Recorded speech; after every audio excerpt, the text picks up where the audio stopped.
Didn't get shocked.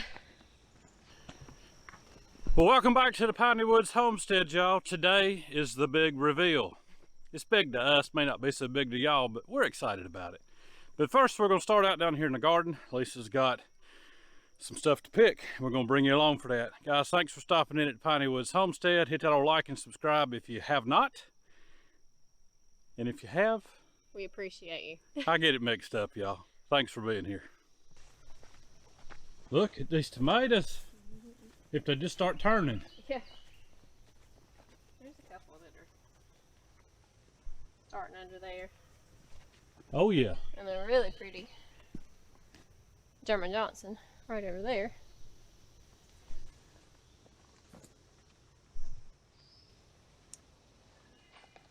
And those are just a generic, regular jalapeno. You can see they're a little bit smaller. And then these are the cinder, which they're looking really good. So I'm gonna take some of those.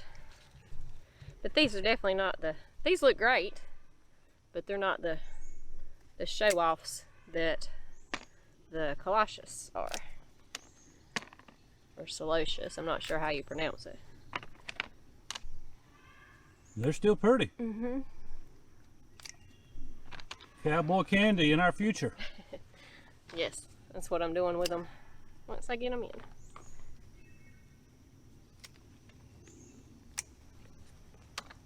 And you can see this is one of the cinders, and these are one of the Colossus, or Colossus, however you say it. Just call them biggins. Yeah, they're big. Hold it on down there so I can see it a little better. Oh yeah, big difference. Mm-hmm.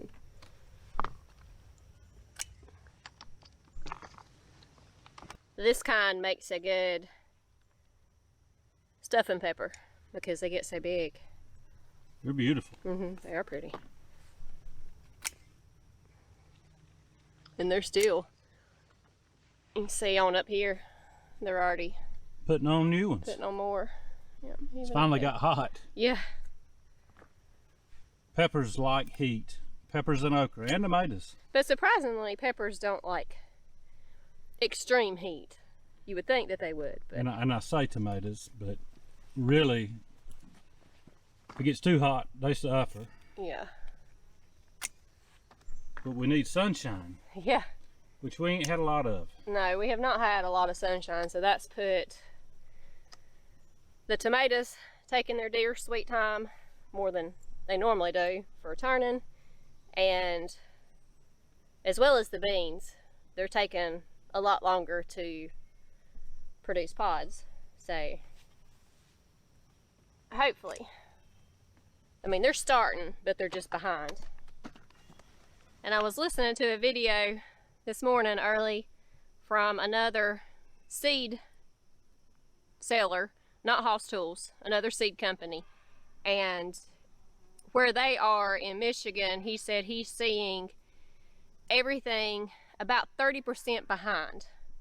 So due to the lack of the sun from the smoke and the wildfires, and we're getting it here quite a bit, but they're really getting it where he's at. But I would say that's about right. It's about 30% slower than normal, because we would have already had our October beans should have already been picked and out of here in a second plant and getting ready to go in another couple of weeks, and they're just now slowly starting to turn color. So hopefully we'll be able to get our second planting in.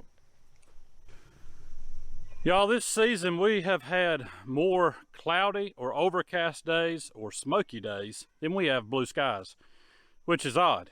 Even days that forecasters would say sunshine, we've had haze. And it has really led to slow growth in the garden, y'all. Everything's looking good, it's thriving, it's just way behind. And as Lisa mentioned, our October beans, we already had those things out last year. Because really by about July the 4th, if you're gonna double crop around here, that's when you need to do it. Looky there. Yeah. And all I've done is went through and picked the oldest fruit that's been on here. So the lower peppers. And you can see on this one, That is from stink bugs.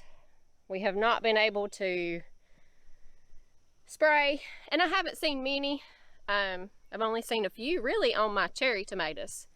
So, but the weather just ain't cooperating. Yeah, the weather, we have not been able to do, you know, you spray and then an hour later, because we always spray in the evenings, an hour later a storm will come through. So, but we're going to spray today. Yeah, hopefully. And these are, I'm going to cut that one off actually, the touchdown bell peppers, which we grew last year and I wasn't impressed with, but they've done good. They look thick-walled. Yeah, I think these are a little bit thicker walled. They look really good this year. And then those are the King Arthur, and they are, yeah, you can see they're looking real good too. These are by far the biggest peppers. They've really enjoyed, even though the lack of sun, they have enjoyed the slightly cooler temps during their growth period at the start. So they didn't get planted and then be blazing hot. And they're still putting on too, which is great. Oh yeah, yeah. And you can see that's what a stink bug will do to your tomatoes. And like I said, I've only seen one or two, and they've just been on the cherries, which if it keeps them off the rest, that's fine, because they're not going to get to all of these cherries. These are just loaded down. And we still have 3 more of this type growing in the back behind the house, so they're not going to be able to get them all. And out of all of my tomatoes, the German Johnsons are the ones that are starting to really turn good the most. And if you haven't watched any of our previous videos, we had tons and tons of rain. And one thing with tomatoes is the blossom end rot, which I always do a preventative for. And one of the things that can also cause it is too much moisture, too little moisture. So you can do everything under the sun and still end up with blossom end rot, especially when you have a week's worth of rain. But I have noticed that my determinants have it more so than my indeterminants and my heirlooms, because almost all of my indeterminants are heirlooms. And you know, I just found it interesting. I was noticing that the past few days, and a gardening group that I'm in, another lady has just observed the same thing, and her determinant variety is also the red snapper. So she is seeing it as well and noticing that her indeterminants have not been affected. I did dig a little bit deeper into some research studies, and it is more prone indeterminants. We did not have that problem last year at all, even though we had such a dry year, because majority last year were determinants. So I am glad that I increased the quantity of indeterminants this year. And a lot of times I pull my tomatoes just as they're blushing and let them finish ripening inside. And that was green one attached to it. It's okay. We'll make some green pickle relish out of that. But because I have seen so few stink bugs, I'm letting them go just a little bit further. So that one, just about there. Another day on the counter and it'll be a tomato sandwich. And this is our first lemon boy that is, I'm not pushing my luck anymore with it because I haven't ate one of these in probably 20 years. So that one is going to go on the counter for a sandwich too. And that's our first boxcar Willie tomato. You can see it started splitting now from the excess rain, so I'm going to go ahead and just pull it. That I did, this is my first year growing this one. It's an heirloom. I won't grow it again. It's just, I mean, you can see there's quite a few tomatoes on there, but it is not the most prolific. You would think with these brighter colored zucchini, this is the Golden Delight, that you would be able to see them a little better so that they don't get away from you. But you about got to pick them twice a day. Because I like them when they're the size of the one you just picked. Stuff like that, that's going to go to the pigs. No, it's not. You know, my dad told me that when he was row cropping years and years ago, or the farmers were as well, anything that got too big, they'd send up north. They'd slice them and fry them just like small squash. Well, the one thing with the Golden Delight that I noticed doesn't have quite as big of a seed cavity, even when they get bigger, that the traditional does. Of course, that might have been cucumbers. I can't remember now. It's been so long since he had told me about that.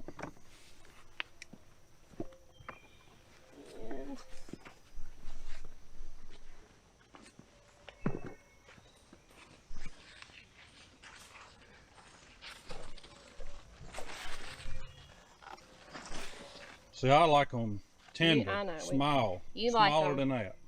If I had to let Matthew come in here and pick them, he would pick them about that big.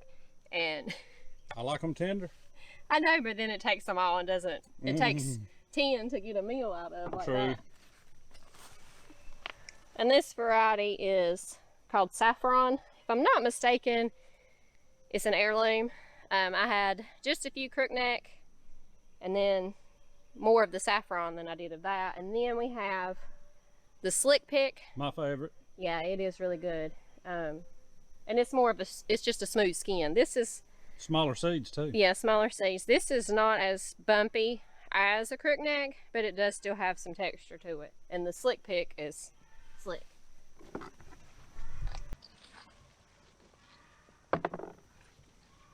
And I had all intentions of coming down here yesterday evening to let me see that slick pick. Pick again. Those are good. They are very good.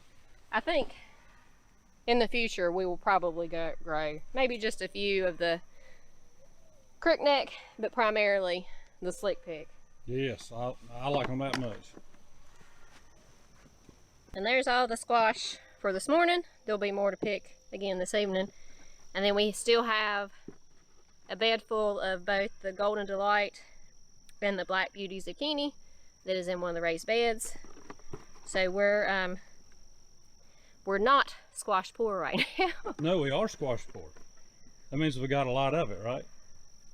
I don't know. I don't know. Whatever the saying is. We're good on squash. We got a bunch of them. Yeah. And this is what you want to see for your October beans. You want to see it start doing this. And you can see on the back side it's not really yet.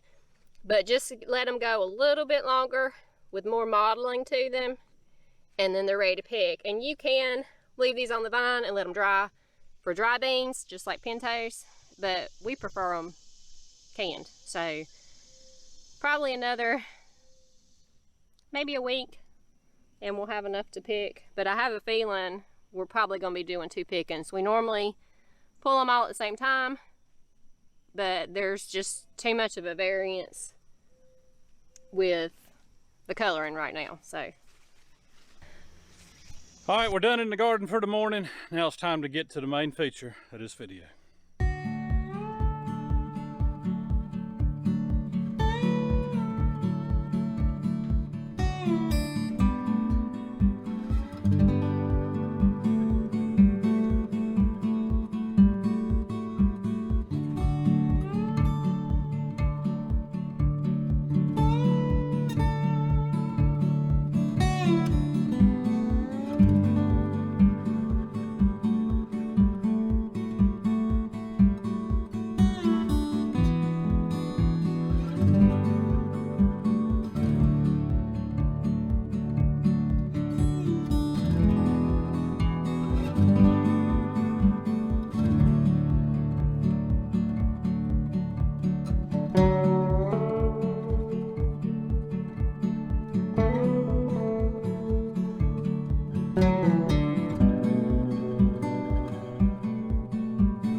Feels much better in here. There's a tick. Inside your hat. In my hat.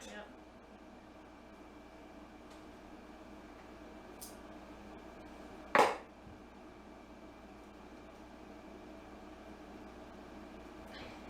Don't cut your hat.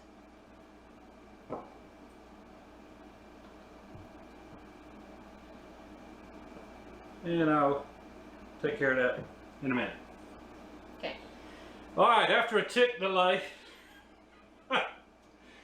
I'm normally the one with the ticks all over me, so. Yeah, I had one get up there under my jaw the other day. And now under my hat. Makes me just want to go strip down and let you check me for ticks. Guys,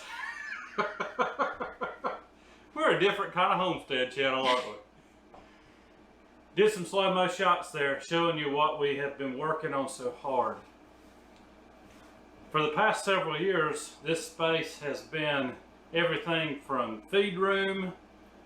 You know, it's been both. It was feed room and my sewing studio for my online business. It was, and predominantly it's been Since you got sick. not really used except for feed. Yeah. But we built that nice addition before I got sick. So we've moved everything into there.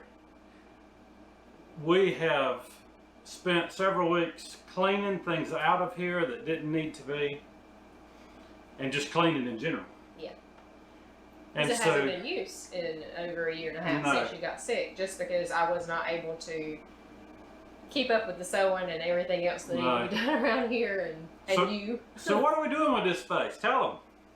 So, yeah, as some of you may know, Kyla is heading off to college, so it's just the two of us, and I have a passion for growing. I love growing. And if you notice, we massively increased what we normally grow for less people, because what I wanted to do was to be able to offer some available for sale to our local community. So that's what we're doing. So we're opening this shop up, the Piney Woods Homestead Farm Market. Yeah, and it'll just be seasonal, and right now probably just one day a week. It'll be one day a week. Our target goal, this is what's happening. So if you're local, we hope to see you. July the 15th, we're opening this little shop up. We'll have fresh vegetables. It will not be bulk items, y'all. No. We are not a large farm. It will be, basically you can come in, get you enough vegetables and some chicken. Yeah, we will be able to and eggs. sell our chicken and our eggs. You come get you enough for supper or a few meals. And so that is what we're doing. And as well as some small antiques. We have quite a few of those still. So you can come in, pick you out some really good chicken that you're not going to find in the grocery store. It's going to be more expensive than what you get in the grocery store. So I don't want to mislead anyone and think that you can come here for a bargain over the grocery store. It's not like that, y'all. It will be a fair price for what we grow. Yeah. And we know that it's a fair deal because we've been growing for years. It's clean food. It's not lab grown. It's definitely not lab grown. Clean practices around here. And so if you come and you buy some chicken, and not just chicken cuts, we're going to have different types of stuff, y'all. The same things that we eat in our home that we can legally sell to you, that's what we'll do. And so even if you're not local, if you are passing through on your way to Myrtle Beach or passing through from the coast to the mountains or anywhere, y'all, we're right in the center of the state. Yeah. And so we might be a few minutes out of your way, but probably worth it on a Saturday. And I will say, Matthew picked the date for the opening based on days to maturity, but as I said earlier, the the weather has altered that quite a bit. So there will be some things that are going to be later on that we had figured would be ready around now. But it's just the way it goes, y'all. So, but there will be plenty to start off with. Now, y'all, unlike a lot of YouTubers, and I would understand somebody that has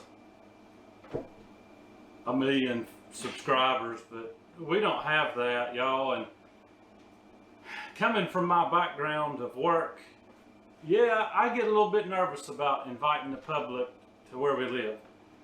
But we want to be a blessing to folks, not just on video. We want to be able to look some of you in the eye, shake your hand, and put a hug around your neck if you've been following us. And Mark did get a sneak peek. So Mark and a hug around the neck. You'll see in the comments, Mark Young. He is a couple hours away in Stokes County, and he actually came to the Denton Old Thrashers reunion, and came by here, and we gave him a sneak peek of what we were doing here. So that was a little perk for being one of our favorite subscribers. I think he was one of our first subscribers, besides so. family and friends. Yeah. I think so. And if y'all been watching us for any amount of time, or if you hadn't, you have figured out by now, we are not the millennial homesteader or the yuppie, and that's not a bad term, no. The yuppie homesteader. We didn't leave a city life to become homesteaders. We grew up this way, y'all. And so we're just country, plain and simple. And we want to share some of that country goodness with y'all.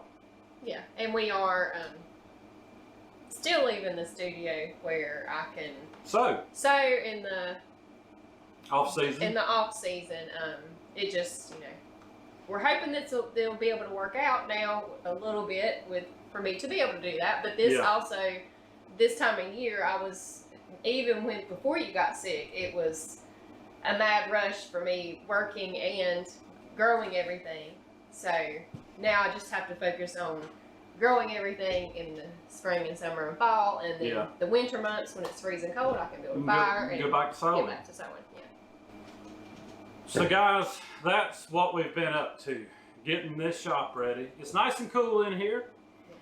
So if you are some local folks that want to come out, it's nice and cool, it's nice and clean. Come in and pick you up something for supper. If you're just passing through, stop in. If you're a subscriber and you would like to meet us face to face, you can do that on Saturdays, starting July the 15th. From probably, I'll tell you what, we'll work out pointing at you with a knife. Yeah, we'll work out the details. We'll work out the details, and the best way for you to stay informed on those details is to follow us on our Piney Woods Homestead Facebook page. And Instagram. Yeah. And I'll put a link somehow in the description. She'll help me. Yeah. So that y'all can follow our Facebook, Instagram, know when we're going to be open, what time that is anyhow. It'll probably be something like 10 o'clock in the morning. You know, 9 or 10 o'clock until... I'm up way earlier than that. So that's true. Earlier than that. That's true. But we hope that you guys will stop out, buy some produce, buy some chicken, especially if you're a neighbor. If you're close by and you watch the videos, we hope that you'll do that and support us. Anything else we wanted to add? I'm not sure. Guys, we just hope that there's a lot more growth for us here at the Piney Woods Homestead. Both for the homestead as a whole and for our channel. For our channel and for our I was trying to say our produce to keep growing. Yeah, with this weather, so that I'm able to have a consistent. So far, we are consistent with the peppers and the squash and the tomatoes. They've just been behind because of this weather, and the same thing with the cucumbers. They're slow growing, but they are. I should have some green beans for that weekend. Good. But there's going to be enough for us and for some of y'all too. Yeah. Guys, thanks for stopping in at the Piney Woods Homestead. Hit that like and subscribe if you haven't. I'm going to get it right this time. And if you have, y'all, we appreciate you. Any questions, comments, drop them below. Follow us on the Piney Woods Homestead YouTube channel, Facebook, Instagram. She's in charge of that stuff. Not the YouTube, that's on YouTube. No, that's so, me. yeah. We'll see you on the next one, guys.